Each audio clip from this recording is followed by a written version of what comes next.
Hello, everyone. Welcome back to the SkojSkull podcast. My name is Philip. I'm also here with Mother Coconuts, Juan, and Snooperoofle. Don't know your real name, actually. I never knew your real name before. It's in my bio. Is it? Yes. Oh my Yes, it is, gosh. actually. Wait, no, it is. Yeah. Yeah. Oh, damn. But how we all doing? What's up?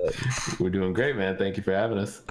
Yo, so it's been a little bit. We've kind of in the podcast before I did when you Snoop. It was like I think it was when you were playing Overwatch a lot when I first interviewed you. Yeah, I think so. Yeah, and then I interviewed you, Coco, on Base World, and then pre-Iceborne, and now we're doing Yes. Iceborne Part 3. Part 3, which is crazy. But yeah, speaking of like Overwatch and everything, like since we've all like I've played Overwatch, I haven't streamed that much, but I played Zombies. You guys played Overwatch yourselves. How would you guys think like that compared to where we are now with like Monster Hunter World? I'll let Snoop answer that one first, and then I'll jump in because we never really established what order we're going. No, we're just I like give going courtesy for to it. my potato. That's cool. I didn't want to like interrupt you at the start, but anyways, yeah, I don't know. It's completely different. I mean, we've definitely grown since we've left Overwatch in a different sense. I mean, in my sense, I'm kind of catching back up to where I was, but just the whole everything is not just like me as a streamer, but the whole community is so different between the two, you know. And I've always played at high level Overwatch, so it was kind of like I was always looking for those kind of people, and over here it's kind of like everyone just wants to hunt monsters, man, and it's a whole different like vibe, and it's pretty nice. So I mean, in terms of growth and where we actually are right now, it's definitely a big change. But I wouldn't say it's growth necessarily, if you get that. I mean, it is, but it isn't. It's a big change, and we're still kind of seeing where we're going since I really made my move back right when PS4 Iceborne launched, and I came back to PC Base World. So we all saw everything happening in Iceborne. Well, we're just sitting there like twiddling our thumbs, you know. That's kind of where I'm at right now, you know. Gotcha. And for myself, coming from Overwatch to Monster Hunter was like night and day for me. It was the best move I've ever made. I love the game Overwatch. It was just difficult with my style and my personality of live streaming. It didn't have a lot of survivability in the Overwatch environment, but as I jumped over to the Monster Hunter environment, it kind of like was a reverberation of what I'm all about. So between the wanting to help other people, between the wanting to learn the game, between the wanting to learn how to put like the build aspect of the game, and then sharing that and having an open-minded, open community that welcomes that kind of mentality and that kind of content creator, so to speak, it was almost like my personal match made in heaven. I felt completely assimilated into the community very, very quickly, and the reverberation of support was there almost instantaneously, and there was really no period of change to get comfortable with the community. It was very, very much like a puzzle piece fitting together, and it just started going from that end. So I feel very blessed to have found that, because I know that doesn't happen for a lot of content creators out there. And if that is you listening right now, please, by all means, don't get discouraged. Just believe in that gut feeling when you're doing your content creation and you're doing your daily activities and work, and you really got to feel it from inside as you're doing what you're doing to really have that level of comfort. And once you have it, I guarantee you'll know exactly what I'm talking about, and it really is one of the most amazing feelings in the world. So I am blessed to be where I am today with the community and the people that I through Monster Hunter. So I feel like I've definitely grown and taken it a bit to the next level with this community and with this game in particular. It's crazy. Like Could I have gone next? Because Overwatch? that was a really good you're explanation. good. Yeah, no, go ahead. No. I was just saying, like, could I have gone before Coco explaining that? Because, Yeah, no, that was really good, and it probably you should have gone first because it could have given me ideas too, you know.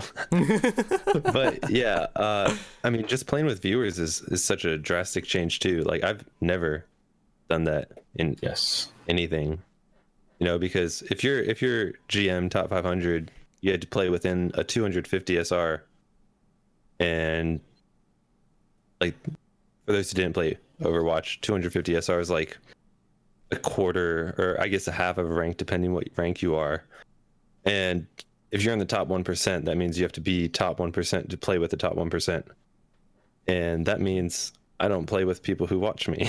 So going into Monster Hunter, just seeing that is so weird.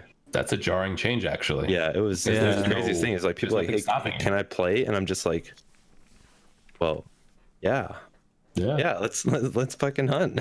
Yeah, it's just like there's no there is a skill gap, but it's not in the sense of just like anyone can join your hunt if they wanted to. Well, it depends on what rank they are, but like for the majority, the end game, like once people hit end game, there's just the story caps. Yeah, exactly. Correct. And that's like that can be easily done in like 10 hours. So it's just like once people get past that, you can play with everyone, which is pretty cool. And even you can even help them in their hunt. It's like that's what's awesome about it. I just really loved about it. It's just that everyone can like play with anyone, and like especially with PC being very easily accessible right now. Like I can easily pop into like your hunt on stream and everything, or Snoop's hunts, and just chill with everyone. Very accessible. It's very easy to just pop in and help somebody out, or pop in and just see what's going on and act accordingly. If you think this guy's doing insanely good before your CPU overheats.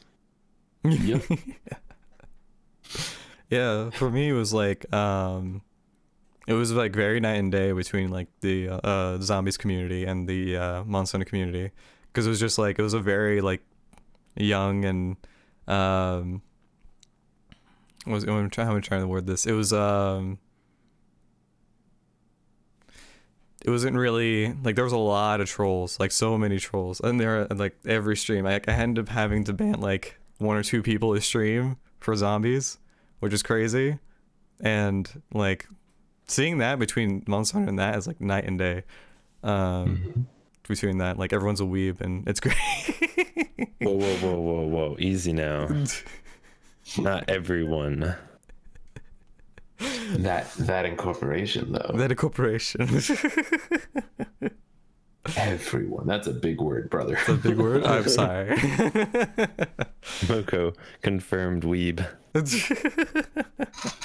All day, Not baby. like this, y'all.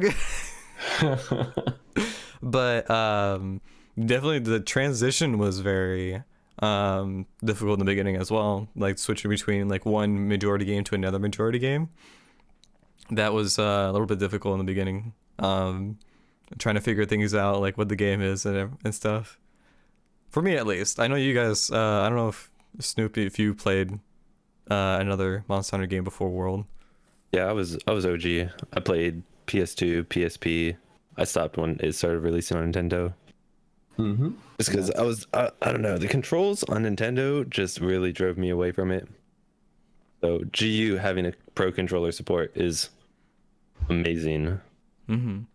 But trying to touchscreen DS.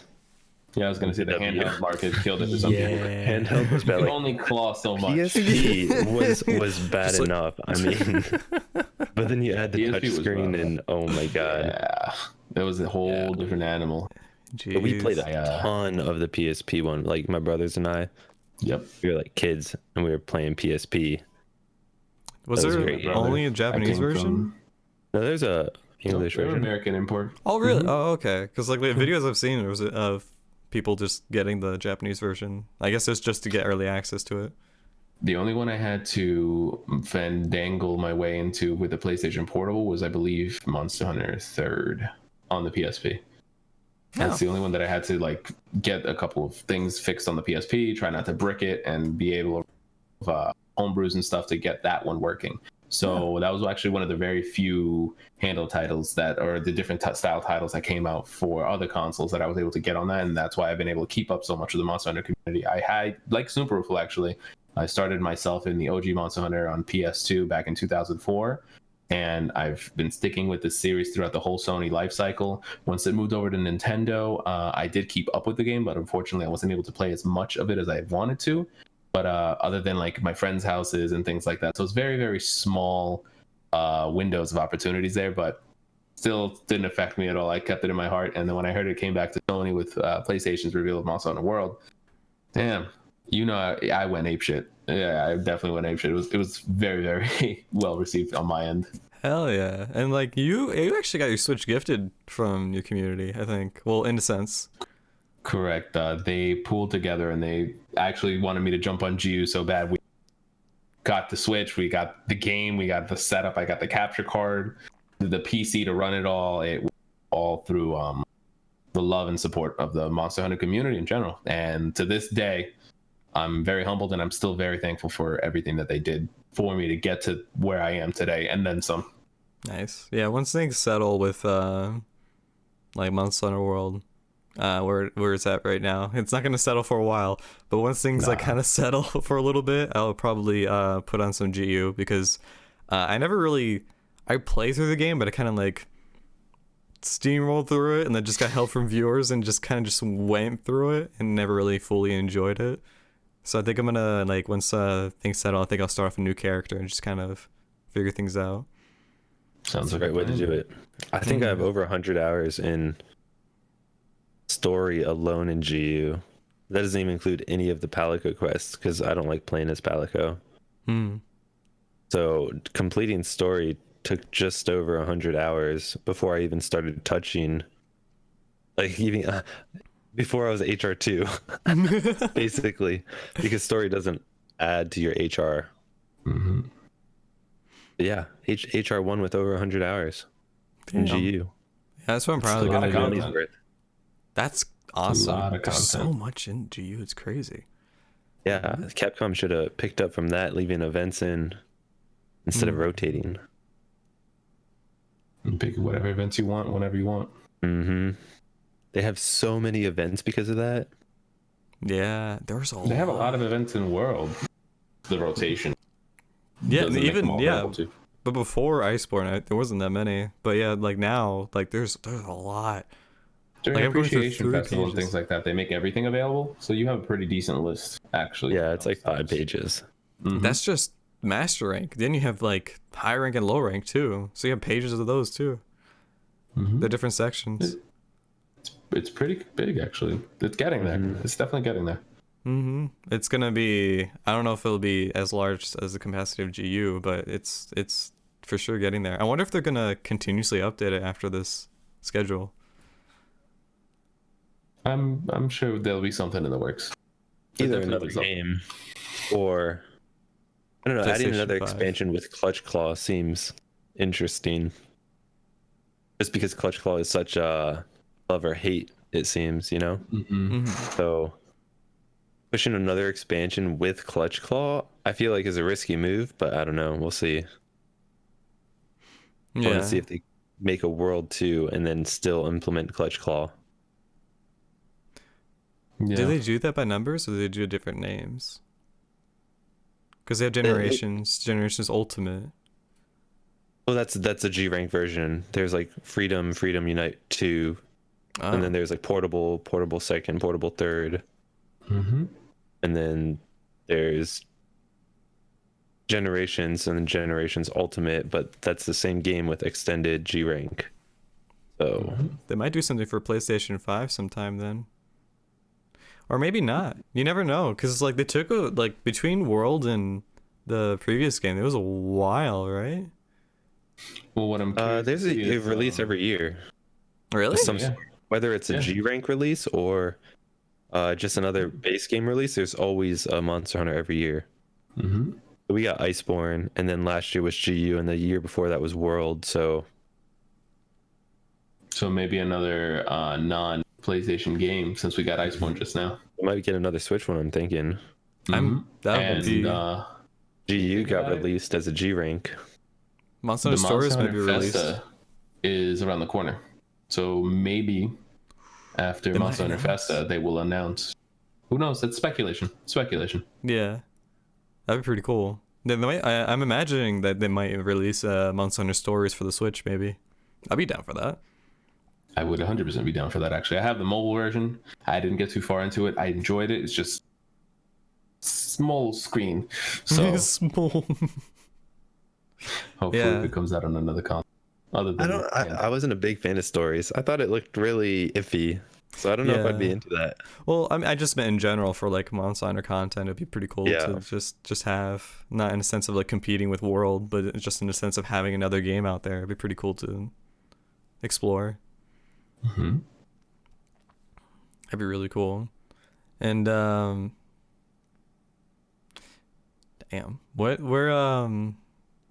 it compare like what about the end games, like with comparing like Endgame with Base World and Endgame with like Iceborne? It's very different. It's very, very different. You want to start this one off, Snap? No, you take the lead. All right. Endgame between both games. Endgame and Base World was an experience where we were kind of handed the quests, and then ATs came out into the mix, and that was like the more difficult. I think Endgame in Base World was much more difficult than Endgame in Iceborne, but that's not a bad thing. No. Now, to finish up my thought on Base World Endgame, the reward was definitely there, but the skill gap was pretty up there. Some of these AT monsters really tested your competency Nergy. and how wrong your reason. knowledge of the game for various reasons. And in Iceborne, you have guiding lands. You have all the things you need there. It's just a master rank locked gap. So if you wanted to get to a certain monster, you just had to grind your way up to that. But hopefully by the time you get to that master rank, you would have done it by hunting anything and everything and grabbing gear and so the game kind of like helped you get to that point where you should be perfectly fine to deal with this mega end game content. But like I said, in Base World, you had quests, tempereds, you're good, and then all of a sudden you have master rank level attack and sometimes health with high rank gear. Hey, sometimes that creates a problem, and it's perfectly fine. It's just the way they decided to take it. So I think Capcom did a great job with the end game in Iceborne compared to the end game in World. Good question. Mm-hmm. How about you, Snoop? Yeah, I mean, Base World, Endgame. I mean, I feel like there's multiple end games in Base World, right? Because Kulve was basically Endgame number one. Yeah. Right. Wow. Kulve, it was my official that out of my endgame mind. on PS4 because that's when I quit for the first time. Mm-hmm. Because I spent a solid 50 hours in Kulve and did not get a single lance or bow that I want. I remember Moko fucking messaging me saying he got the O-Dog Thunder Lance. And I had spent like 30 hours at that time trying to get either that lance or TA Thunder bow, and I had gotten neither. And then another 20 hours later, didn't get it. I think Either. I clipped Coco's stream once, and then I sent you the clip. Maybe that's what it was. That's what it was. That's what it was. I was like, there's no way. And I'm pretty sure you got two of them. Me? You ended up getting two Or before I Coco? get a single one. And so, Jeez. yeah, that was like endgame number one. And Siege was an interesting design and was definitely done in the wrong way, but they look like they've improved a lot with SAFI. Now, I haven't run SAFI yet. I had the opportunity to since I did have PS4, but I actually didn't run SAFI. But seeing all the implementations looked like they learned a lot from that. I think that's like true endgame at the moment because everyone's running SAFI gear in Mm-hmm. PS4, and that's what matters right now. It's really But- like good.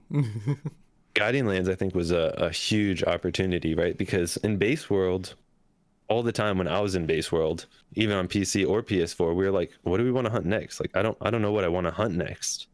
I really just don't know. But Guiding Lands, you just go to Guiding Lands and you're like, oh, Tio spawn, let's go hunt that. Velk spawn, let's go hunt that. There's not like, you don't have a designated point of what you want to do that day, you just go to Guiding Lands. Mhm. And it's so easy to just go in there and have extra materials and have everything. So I think Iceborne has way more content for Endgame that'll keep people hooked. And then they're just releasing more DLC. So Base World had its mistakes, but I think Iceborne really improved Endgame. Definitely. Yeah. I've never felt that like burnout with Endgame for Iceborne that I did with the base world. I think I was close, mostly because like there were so many new games that were coming out that I really wanted to play, and I'm just like, but I want to continue. There's so much to do in like Iceborne, and I've been back and forth on it. But now that I played those games, I'm just like, okay, Iceborne time. Yeah. But I think PS4, I was only like HR 250 or 300 before I quit. Wow, you played base world on PS4 a lot then. Yeah, I did. And then I came to PC and I got to like 400 and then I quit again. And then it's Iceborne time. We're a month in and I'm MR 400 and I'm flying through still. Like, I'm ready to hunt tomorrow. You're almost HR like 999 or something now? Or... I am HR 999. Never mind. I hit MR 400 last night. So He's flying. Damn. He's flying. flying. I hit MR 250 something recently, so that's just not going for it. I hit MR 135, I think. Nice. Very nice. I'm getting there. There you get that gold name. You can do most content now. That's the end Unless you're game. missing- Gold name. Yes, Gold dude, name the game. gold name is super nice. I almost forgot what an orange name looked like because I looked at my like name list and I saw an orange name. I was like, wait, is that after yellow? I was like, what's what? And I looked at the name and I looked at the HR and the MR. I was like, oh, wow. I forgot what that looked like. Yeah, forgot. Yeah, all of a sudden everyone became blue name and just that orange. Goodbye. Yeah, dude, I freaked out when we first became Blue Name when we all downloaded Iceborne and everything. We got into it. I was just like, "Yo, my favorite color!" And then I lost it after like the story. I was like, "Damn it!" Oh, bro, I was devastated. It's like, yo, I love blue, and then the blue name just. I don't think I even realized that there was a blue name because we hit purple name in one day. Yeah, that's right. Yeah, you were not blue name for long. We hit purple name in that 24 hours. Yeah, that's funny. It's a lot easier to get through it on PC now because it's just like you know what to do You know now. what you want. Exactly. Bro, Snoop didn't even make anything. He was playing through the game with me and he said, all right, I'm going to just stick with my high rank gear. I'm like, all right, I just need to get Tigrex and do a few arena quests. Next thing you know, one master rank Bombaro and one master rank Citic Glavinus, and boom, I had my black belt gear with my Tigrex gear and Sharish for all the time. That was fun. That was fun, by the way. Oh my god. Nice. Sure, kicked my butt too. I think that was the most I carded in that whole day. I think we only had like 3 cards Damn. until Shara, where I had triple one. carded. GG. I had one, you had one, and then the Shar cards. That's it. Yep. I did a complete longsword playthrough on PC story mode for Iceborne. Shara was hell because I had to like really learn how to like counter its moves and everything, and I just like we failed quest after quest after quest after quest, but then eventually we got it and we're just like, we're done. I'm going back to Glaive. Victory achieved, like I'm out. Yeah. But yeah, I've with talking about like the base game end game versus like Iceborne game end game, it was very like limited on base world. There was still stuff to do, but it was very limited. Like we ended up doing investigations after investigations. It was like a lot of tempered elder hunts. And then when ATs came out that month, we would do them. Not so much AT Snora, but we do as much as we can. AT Zora became fun in MR. We just chill with it. We were just like in call. I was in call with a few friends, and then we just like did some AT Zora in MR gear, and we're just chilling in call. It was great. It's the best. That's the best. Sounds terrible. It's just a giant mining fest, man. That's it. You just kill. You do what you got to do, and that's it. And you're just putting bombs inside of the cannons. I'm pretty sure you can kill it faster by staying on top of it. And just hitting Master rank gear. Yeah. Probably. And it was the base world had its limitations. It took me 4 months to get my Kiar Para Insect for PC. Ooh, yeah. And then I had yet to get it on PS4, but I got my Tear-Off Para for a glaive on PS4, so I was satisfied for that. And then isn't it out. crazy how like all those hours you put in to get that glaive or that bow, that lance, and then Master Rank rolls out and Great Jaggers, whatever Done. is, yeah. Not for Bozo. Right. Yeah. Kiar bows are still really good. They were until you basically had fully upgraded endgame bows. Once you were augmenting, they were better. Before that, you were losing too much on armor, and you were losing too much here and there, whether it was affinity or something else, that you were actually, if you switched any of your armor, you were going to lose massive amounts of damage until you had at least 2-piece Valk for the critical element. For PS4 playthrough, because we didn't have certain weapons then, Kiar was your defender weapons of base world. PC had defender. PC had defender. PC people can just run defender throughout the whole story. Also, by the way, Chad, if you're listening to this, obviously, if you're running through Iceborne for the first time ever, it's up to you. But using defender weapons can get you through the story, no problem. But you may be going a little too quickly, and you may miss out on certain key quests or key monsters you really should learn how to fight, and it'll only make things difficult at the end of the road, so to speak. When we were on PS4, we did not have defender weapons. No. And when the game came out on PC, everybody got access to defender weapons. So it's kind of like a pick your poison kind of thing. If you want to experience the game, you only get the game once. So if you want to experience the game for what it was, you can go right ahead and make the armors and craft everything you need to and go through that way. Or if you're trying to get into end game content as quickly as possible, like many of us content creators out here who our content depends on us getting to this end game as quickly as possible. So for us that are running on PC again, as much as myself, it was very important for me to get through this as quickly as possible. Much like Snooperoofle, we need to get an end game so we can prepare our games so we can help people and create the content we want to create. So for me personally, I ran through it with Defender Greatsword the whole way. And there was not a single thing that worked for me personally with the way I was building things and that wasn't needed. Snooperoofle did his thing and kept his high rank armor. Like he said, any swaps, massive DPS loss. In my case, it wasn't a massive drop, but I was able to do what I needed to do to get there. I stuck with Defender. So the choice is yours. The choice is definitely yours and how you play the game. You buy the game. You decide how you want to play it. Yep. But yeah. Oh yeah. Discussing about Iceborne Endgame. It was very. I enjoyed it a lot more because there's so much to do. There's still a lot to do. Like there's especially with all the events coming. Like we're getting like back to back like stuff on PC. Yeah. It's crazy. That's because they need to catch up, man. By March, they're trying to catch up. I'm so glad that they want to catch up. They're throwing content at us. Like we're very fortunate that people like me and Snooperoofle are able to keep up with this massive content updates. And like literally the day before Rajang came out, I just finished up augmenting all of my bows up to Black Veil Valhazak, and then Rajang came out, which means you could do all your augments to Gold Rathian, and that's the only upgrade I have to do for all my bows. So like I'm staying with it. I may be literally on point, but I'm staying with it, man. It's a lot of fun. Hell yeah.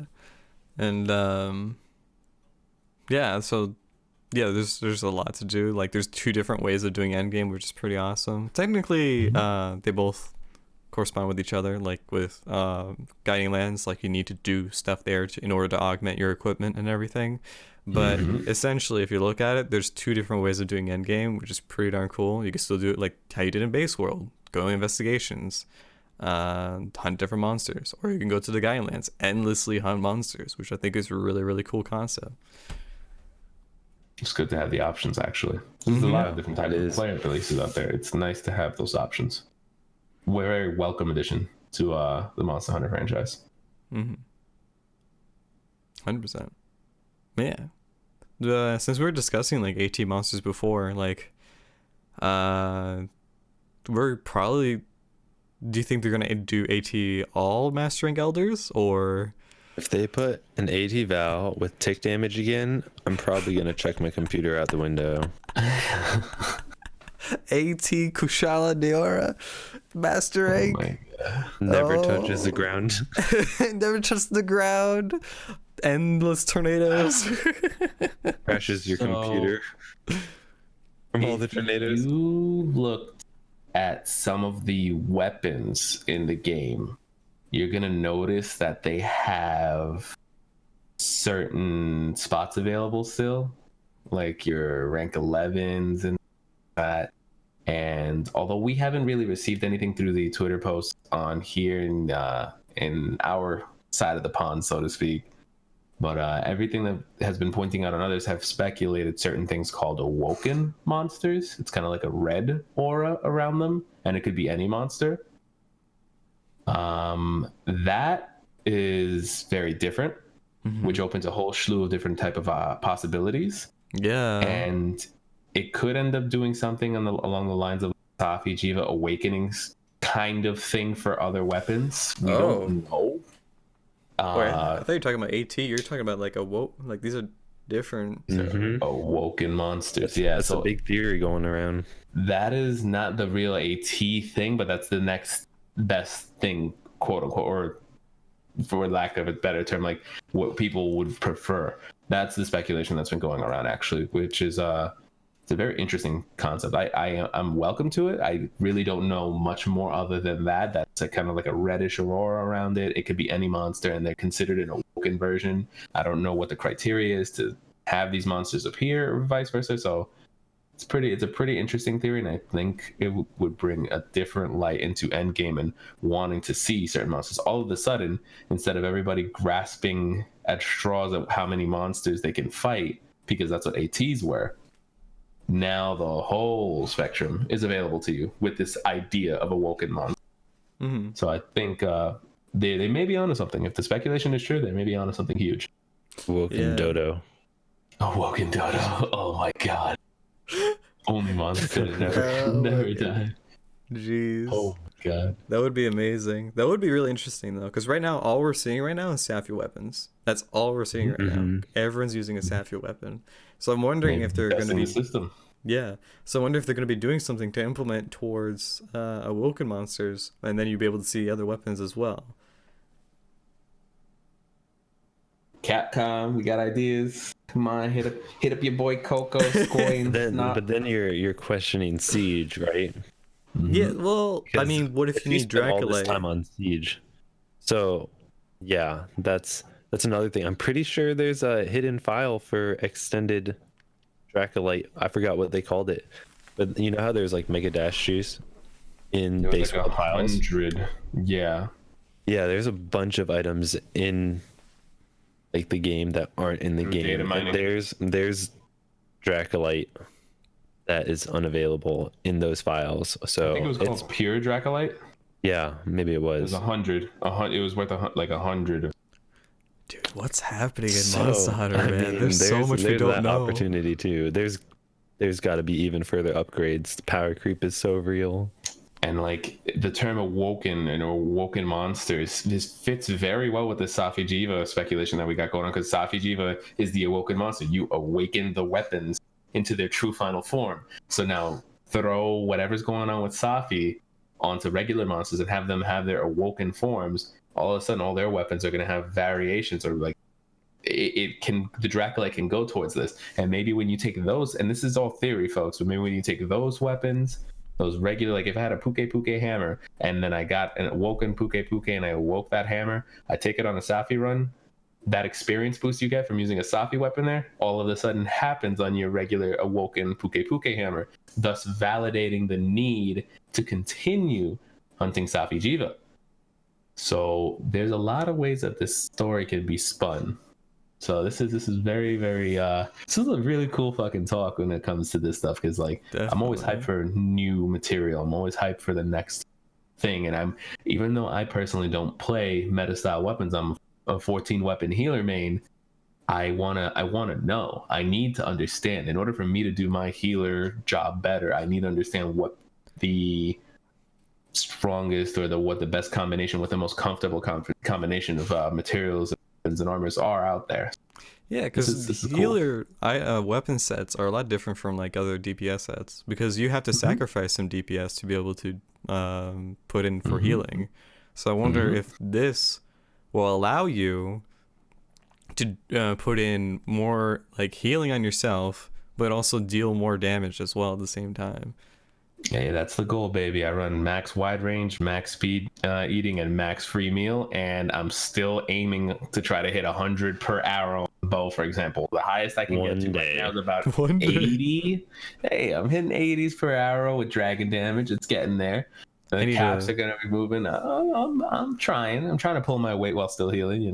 100%. I need your help, Snoop, with bow sets, man. I need to make them. All my sets up. How what? Like I literally updated my sets not too long ago.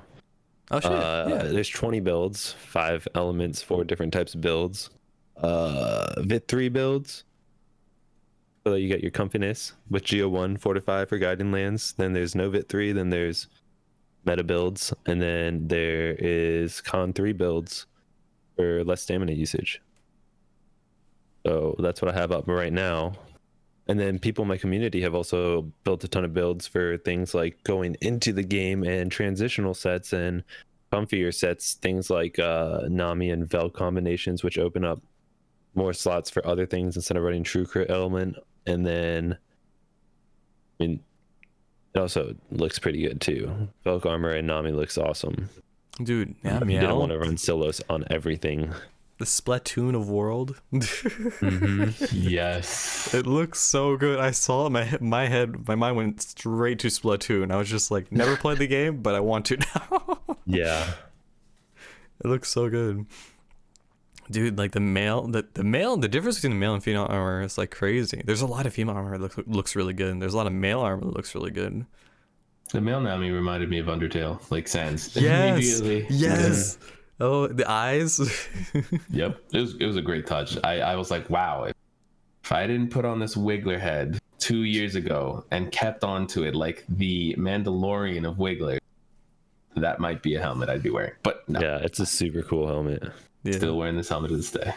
Dude, are you gonna start calling yourself that? Your 14 weapon healer main, the Mandalorian of Wigglers. I'm the Mandalorian of Wigglers. I've donned the helmet 2 years ago, and I have son. It is my pride and joy. I got one sitting back there. Yo. 13,000 views on Instagram with that post. Yeah, I put on that Wiggler head and I made a video saying, literally in this chair, I just turned around and said, welcome everyone. The world is changing. Iceborne is here on PC. Why don't you join me? Boom. It was a lot of fun to make, and without that little guy over there, I wouldn't be where I am today. Shout out to Capcom. Thanks for making the Wiggler, bro. Your boy's enjoying that. Was that just World?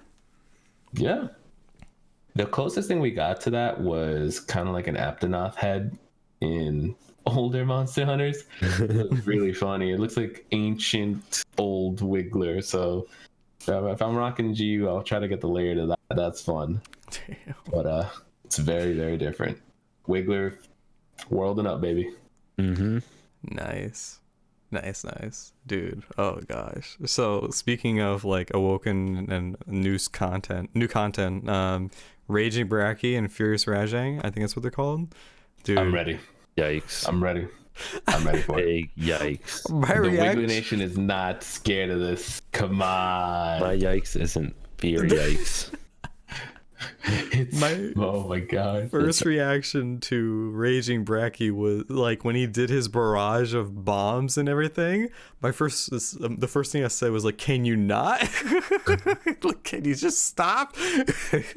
Yo, my favorite was when he grabs you and just this atomic nacho cheese breath that he throws on the hunter, and like you're in his hand, and like that's what got me. I said, First thing I saw was my hunter flying away with a cart screen. I'm just gonna take that audio clip, Coco, where you sang "ah" and replace it with the rush. yes, please, I gotta see that. Just put like a stick figure little hunter in there, just like that's a thumbnail and a half. Oh goodness. But yeah, we're all branching out in like different social medias as well. Like Snoop, I've been seeing you've been exploring more of Instagram, and you've been posting on YouTube with your speedruns and everything too. And Coco, you've been popping off from Instagram, 3K followers or something right now, which is crazy. Yep. Thank you. You want to start off with yours, Snot? Sure. I mean, it's social media. We do whatever we can to really get our names out there, and yeah. I mean, I'm really into the competitive side of anything, and I'll make anything competitive. And it just so happens that people time attack, and I do my best. We got 2 third places in base world, and hopefully we'll break a world record in Iceborne. That's the goal. Just one world record. That's all I want. Just one. But Instagram's been interesting too. I mean, I saw Moko on it and saw a lot of social media, and I don't know, Twitter just kind of doesn't do it for me. I feel like any sort of interaction on Twitter is non-existent and feels forced between a lot of streamers. I mean, not all the time, but in general, and maybe not even the Monster Hunter community. This is more just in general, but Twitter feels so forced. Everything feels so generic or robotic on Twitter, but Instagram, it's like videos, and it's people talking to each other, and I don't know, like I got an Instagram and everyone who follows me has like Monster Hunter in their name. It's crazy. It's actually crazy. Yeah. And I mean, I'm just starting an Instagram, and I'm just posting up clips and stuff, but it just seems so much more open, like an open networking platform, and not even for just Twitch, but just in general, you know? So I'm kind of almost just dropping Twitter completely and just working on Instagram and I guess YouTube, if I could ever get consistent. It's kind of hard to do consistent YouTube videos though for runs, as I'm just starting, since I'm not really good enough yet to get clean enough runs that I'm happy with. But that's where I'm at with that. You can do videos talking about the different builds you have as well. My builds are all pretty meta, and I mean, while I do come up with most of them on my own or with my community, the variations between mine or someone else's are basically where deco slots fit. It ends up being all the same skills here and there, and there's very, very, very little room for improvement unless you're doing some things like freestyling, which is a whole nother ball game that maybe one day I'd like to get into. But I think I don't remember who it was, but it was either SSH or Nekogami posted like a Gold Rathian run where they ran Constitution 4 instead of running like a Constitution 1 build, which is for your stamina. And instead of drinking a dash juice, he just basically booked it, drank a mega demon drug, got buffs, dropped an affinity booster, and put on an evasion mantle and just destroyed Rathian.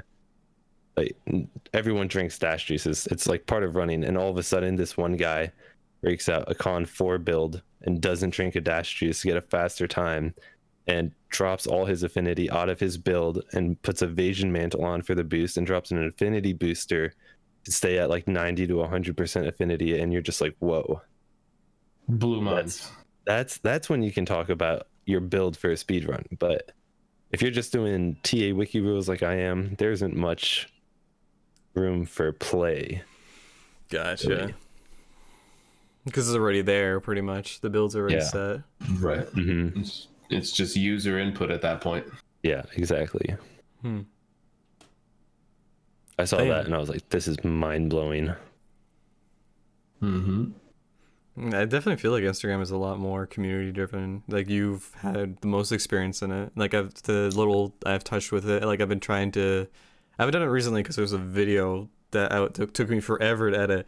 But I've been posting like clips daily on there, and like I've noticed like I've gotten like crazy growth on there, and the community around it is like very like welcoming too. Like there are a few other like Instagram like big Instagram people that I followed that they're just super wholesome. Like it's really awesome. You got to understand that with the Instagram community, it's a very visual platform. And in terms of growth, whether it be for a Twitch stream or you're trying to do a goods and service, visuals will either make it or break it in a much faster way than if you were to listen to someone speak or if you were to read text. So sometimes that's why it's hard to break into Twitter and get some growth on Twitter going unless you have some sort of growth on another platform. Twitter's the kind of platform you bring growth that you have from other places to that platform and have a discussion that kind of goes from there. Meanwhile, places like Twitch and Instagram are where you post something up that's entertaining visually or verbally, and people hear that and they're more attuned to pay attention to that. We're more alert in general to sounds in general. So if you're walking and you hear a car honk, you're going to turn and look at it just because of natural instinct. So if you're hearing and seeing something on a platform, you're more inclined to engage in that kind of content. Then it's up to you as the content creator to solidify it with text or explanations, or within the first 5 seconds of that video you're posting on Instagram to seal the deal, so to speak. So it's kind of like a two-front battle, and this is my knowledge on social media so far, where on a platform like Instagram, again, you have 10 seconds. Your first 3 to 5 seconds are going to be captivating your viewer with something wild that they'll want to see. And then the last 5 to 10, depending on how long your video is or clip is, to seal the deal, so to speak, and convert that very quick knee-jerking reaction of I'm paying attention to you to, wow, I understand your message and I'm going to take action. You want to have that viewer have that call to action. So in all reality, platforms like in Snapchat, which is one I haven't even touched, but Instagram, for example, is a very inviting and enticing platform. It's a very volatile platform also, because that's where you have the 50-50 rule, where like 50% of people will pay you the light of day and then 50% of people will not and just leave, which is fine because it's happening so fast. You have 1,000 people look at something on Instagram and maybe 100 will actually stick. And that's 100 that stick that watch your other content, versus Twitch, where you could stream for hours and hours and hours and hours and hours and grind and still retain only one viewer. It's hard. It is. Instagram is there all the time. Anyone can find you. Twitch, you can only be found when you're live. Exactly. There's no discoverability in these kinds of platforms. So I've seen a lot of growth from Instagram. I have so much to thank for on Instagram, actually. It's Instagram in 2019 was my breakthrough platform. Dude, yeah, definitely for you. You went crazy on that. You had stability on your Twitch as well through Instagram.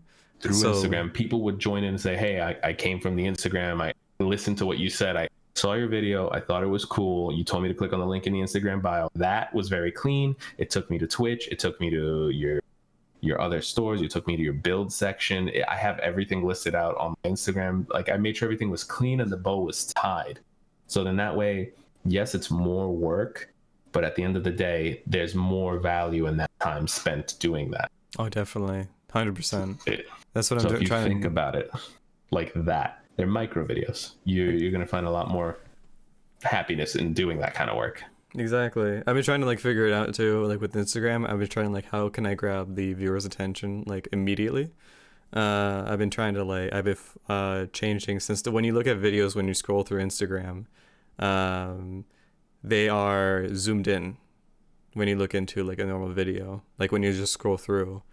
If you like, I formatted it to then have like these rectangles like on top and bottom to kind of like center the video, so then when you scroll through it you just see that. I have like the catchy title on top, and then say like, hey, link in bio on the bottom, and I have subtitles going on my videos as well, because most of the time when people scroll through videos and everything, they don't listen, they mostly just watch and see what happens. So subtitles help tremendously in that aspect.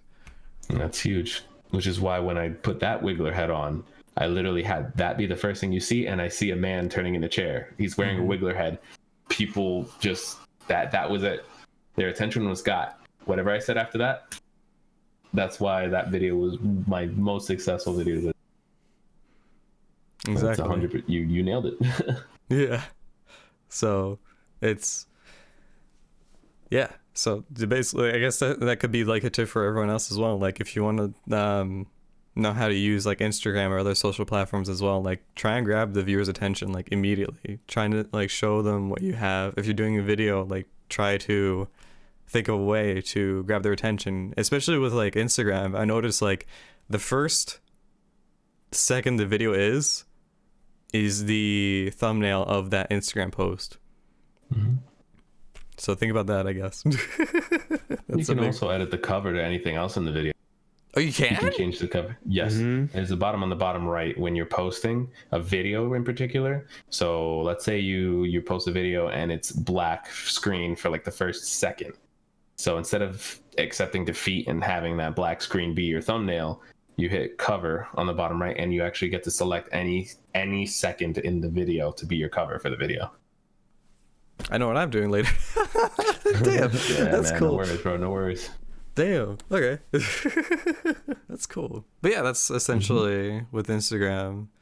And then with YouTube, that's a totally different ballpark. That is crazy. It's a beast. I will tackle one day. Soon. It's rough.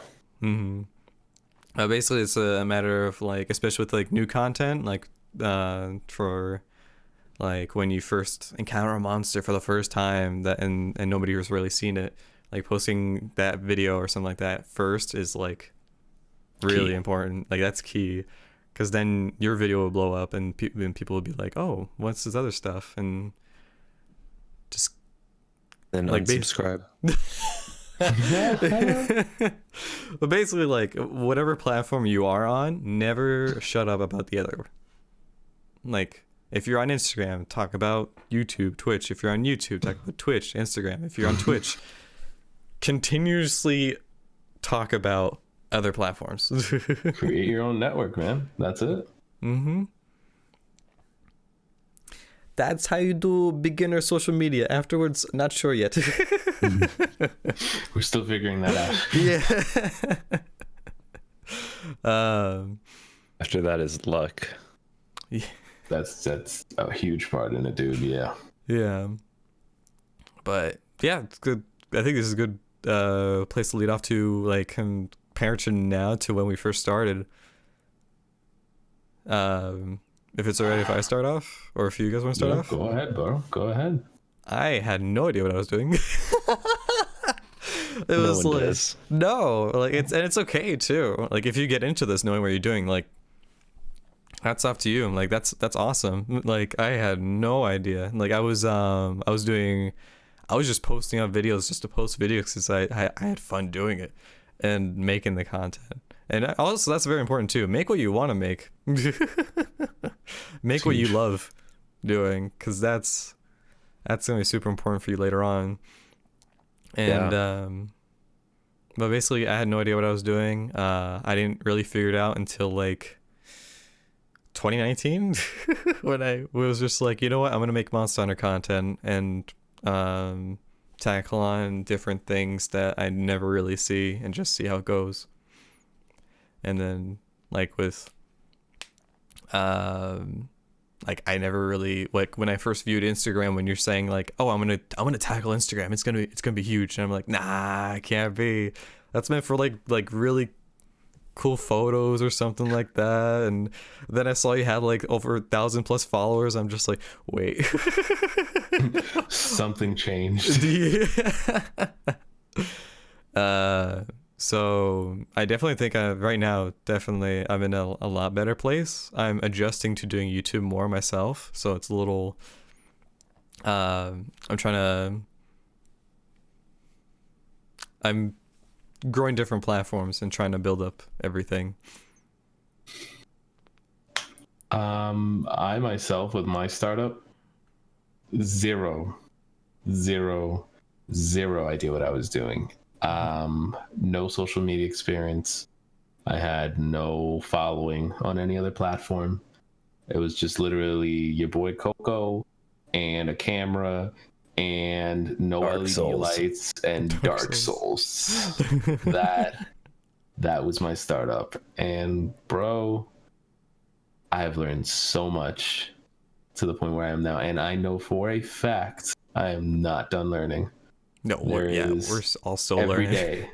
Every day you learn something, every day, man. And just to be able to pick apart and have that is key.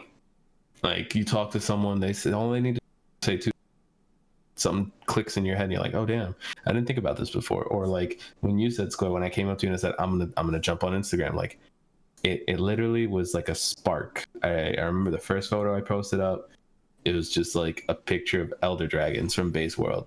I remember you messaged me about it. You were just like, yo, this likes blew up, and I'm like, did you pay for these likes? I was like, what happened? I was like, I don't even know 500. I don't know. People I barely know 5. So when that happened to me, I felt like I was on top of the world on Instagram, and I said, I have to take this to the next level. Like, this is where I begin. And long and behold, I changed my whole Instagram. It's all Monster Hunter content. Then it went from just Monster Hunter content to just Twitch streaming content. Like, this is, if you literally go through my Instagram feed, you'll see a progression. Like, it's all photos and pictures, and I network with this person and this person.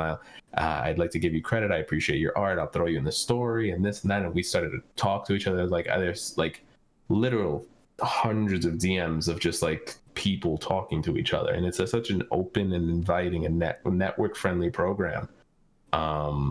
It's everything's there for you guys. It's free. Mm-hmm. It's a free program. Exactly. I've met amazing people through Instagram. Yeah, you did a charity event through Instagram. It was absolutely insane. It was absolutely insane, and the support is what allowed me to get to where I was with that charity. Like, it was a 21-day event. It was in October. It started October 21st, ended October. It started October 1st to October 21st, rather. And it was for St. Jude's, and it was done with many other content creators on Twitch, and it was a joint effort. And through my postings on all my social medias, that was literally the power of social media to actually add on to what you were stating earlier. Through the power of Instagram and Twitter and having a root, even a small following, but having a following on those programs, my community alone was just able to donate 3,000 to the cause. Like, that was beyond anything I ever expected. It was something like extremely close to the 3,000. It was like 2,700 something, or 3,000 itself. But like, that was insane. And to be a content creator in this day and age and be able to say you've donated that much to a cause, and being the size I was at the time, it was one of the most humbling things to this day. And that to me is like one of my proudest achievements ever as a content creator. The fact that I was able to do my first charity event, and being in the medical field myself, understanding what I was actually donating towards for St. Jude's, and like knowing what gets done in these kind of places. Mm-hmm. It was one of the biggest eye-opening and humbling experiences, like solidifying basically why I'm here. Like, I'm here to do things like this. Like, this is what I want to do more of. And the reciprocation has been tenfold since that moment forward, since October, basically. Damn. Oko making moves. Hell yeah. Trying, brother. Trying. How about you, Snoop? What was the question? It was I guess talking about where we were to where we are now. And like yeah. I think that's essentially the question. Yeah, I think so. We just ended up talking about like how we got here as well. I don't know. I feel like I've just been lost the whole time, and I just kind of hang on to something and stick with that and see where it leads. That's literally all it's been. Yeah. It's a very real thing, though. Yeah. I mean, I'm not. It's really how it's been though. Like, I just followed Overwatch, left it, followed whatever was hot at the time. I mean, I played Fortnite, I played Apex, I played literally anything big, and got pretty good at most of them actually.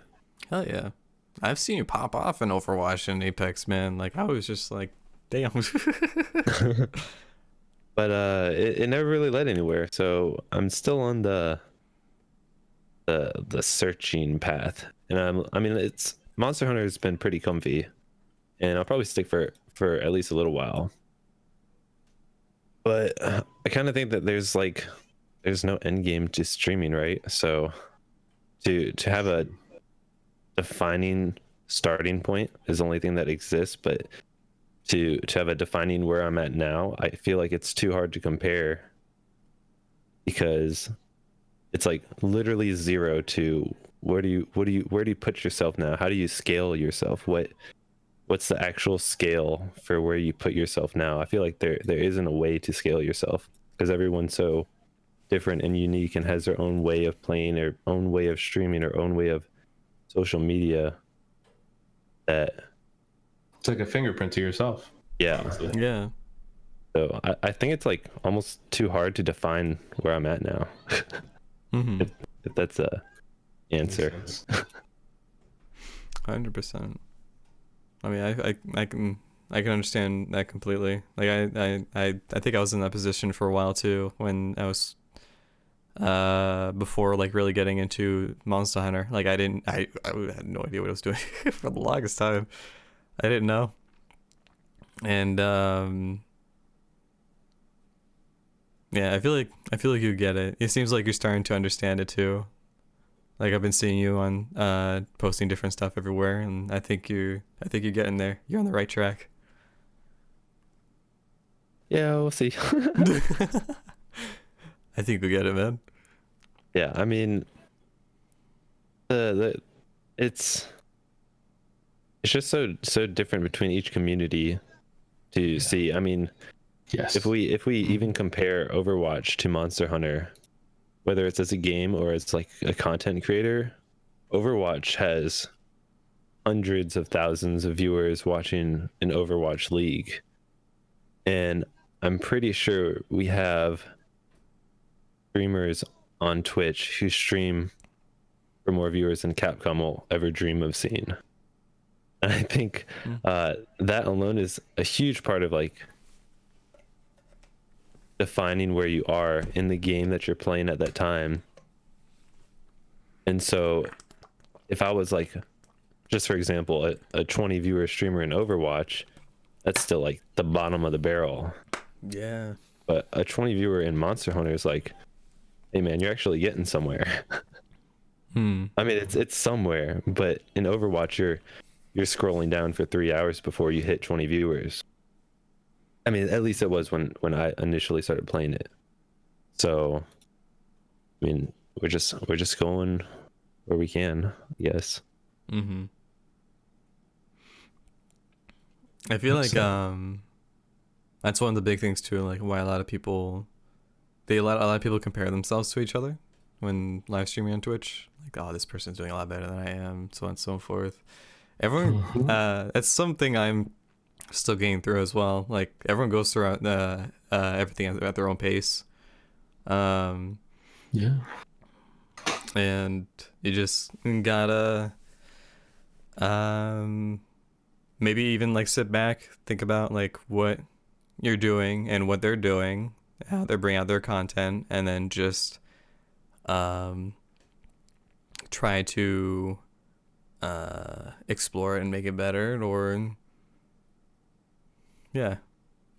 My biggest point I could probably help bring home for that is everybody in the world does content creation differently, and that's what makes us so special as content creators in general. The whole idea of a content creator, streamer, albeit streamer, podcast, Instagram, Twitter, you name it, whatever kind of content you create, it makes you, and that should be celebrated more than anything, because it's not an easy thing to even engage in or start.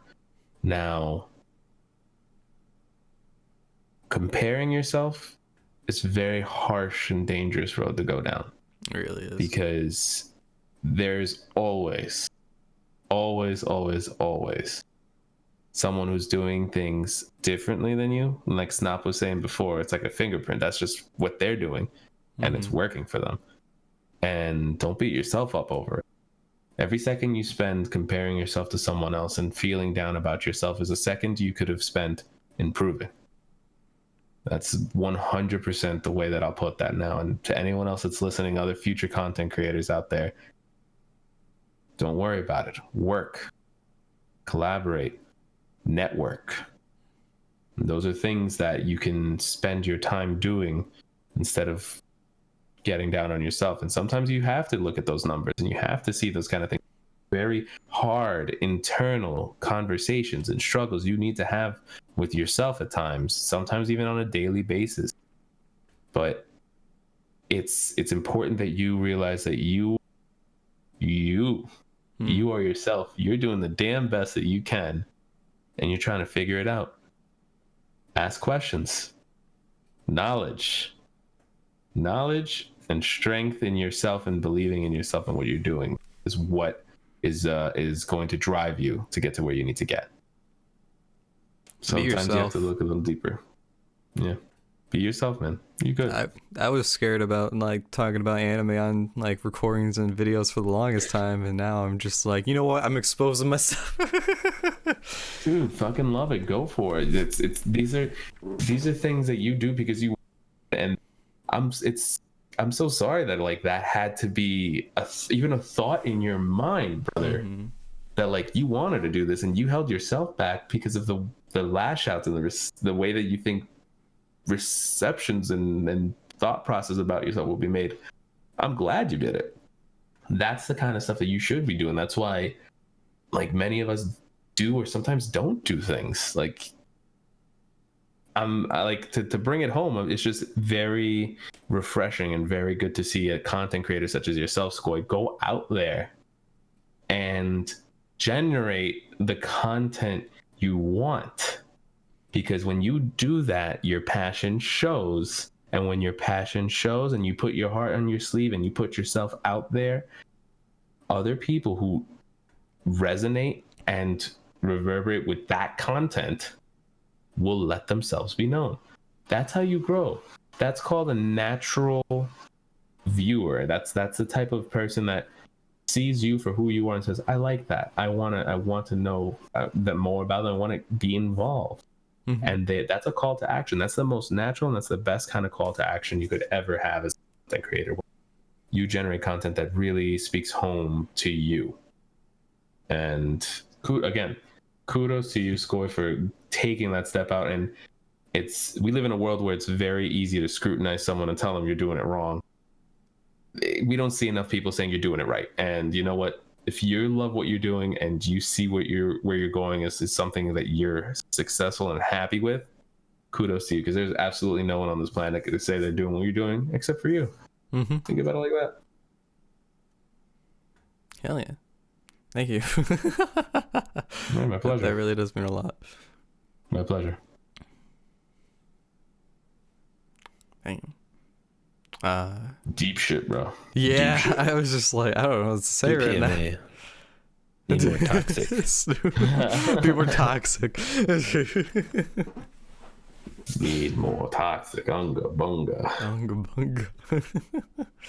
But yeah, I don't have really much to add to that other than, yeah, just be like, that's the huge thing, is just be yourself. Like whatever portrays yourself, implement it to your streams, implement it to your videos. Enjoy what you make, because if you don't enjoy what you make, then it's gonna be hard. Are you even really making it all? Yeah. Hey. Man. There's more you guys would like to add? Nope. I'm good, brother. It's right now 1 a.m. Yes. It is 1 a.m. But yeah, thank you, Snoop. Thank you, Coco, for joining on this podcast. I really do appreciate it. It was My Thanks for pleasure. having us. Thank you for having us. Yeah. awesome talking with you guys. We talked like I think almost like 2 hours before we even started, and Yep. it was awesome catching up with you guys. A Honestly, lot of catching up, man. Yeah, but that was good. We needed that. I needed that. hell yeah, be human for a bit. Damn. But yeah, thank you guys so much. Thank you guys very much for listening. Thank you guys for watching. If you guys are on YouTube, and yeah, we'll see you guys in the next podcast when we post it. All right, much love, you guys. See you later, Wiggly Nation. Oh, actually, before I go, plug yourselves. Plug yourselves. Talk about what Plug who you yourselves. are, what you do. Go for it. All right, Snap. You want me to go first? You want? You got it down to a science. We got to end bad. All right, here we go, baby. Well, for those of you who may not have had the pleasure of meeting, welcome. My name is Mother Coconuts. I stream on Twitch. I'm on Instagram, Twitter, you name it, Discord. I am Monster Hunter World's 14 weapon healer main with the heals for your feels, potions for your emotions, and tissues for your issues. Thank you very much, SkojSkull, for having me on your podcast. I truly do appreciate it, brother. Have a wiggly night, nation. Later. Have a wiggly night, nation. Over you, Snoop. Alright, I'm Snooperoofle. I'm a live streamer on Twitch. I post some pretty scuffed time attacks on YouTube, and I post some cool clips and some builds on Instagram. I basically only play bow, but you'll see LBG, SNS in my casual hunts, and we always open hunt for everyone. So check me out there. Thanks for having me here too as well, Skoj. Hey, no problem, you guys, no problem. I am SkojSkull. I'm your weeb builder. I promise you we'll get your hunts done eventually, and I'm not sure when, but we'll get them done. Thank you guys very much for watching. Hope you guys stay tuned for the next one. I'll see you guys later. Goodbye. Later.